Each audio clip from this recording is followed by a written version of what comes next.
Hello বন্ধুরা, আমি সোহেল বলছিলাম কৃষি কথা পেজ থেকে। তো আসলে আমরা যেটা দেখছি এটা হচ্ছে একটি কলার প্রাথমিক পর্যায়।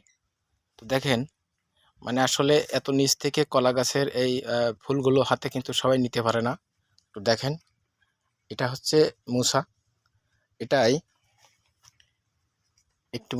একটি মুসা ফুল থেকে অলরেডি কলা বের হয়েছে। এটা হচ্ছে দ্বিতীয়, এটা হচ্ছে তৃতীয়, তারপরে অবস্থায় এই।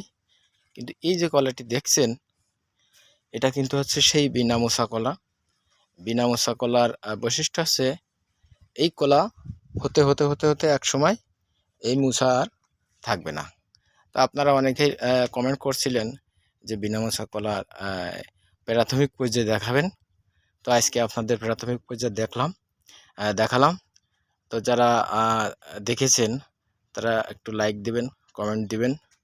আর আসলে এগুলো করতে গেলে অ্যাকচুয়ালি কিন্তু অনেক কষ্ট করা লাগে। প্রচুর গরম পড়ছে, তারপরেও চেষ্টা করছে আপনাদের এই কলাটা ভালোভাবে দেখানোর জন্যে। দেখেন, এই সেই বিনা মোচা কলা। তো ঠিক আছে, সবাই ভালো থাকেন, সুস্থ থাকেন। পরবর্তীতে আবার কথা হবে এবং এর সম্পর্কে বিস্তারিত জানানো হবে। তো বিষয় হচ্ছে এই পর্যন্তই। তো ভালো থাকেন, সুস্থ থাকেন।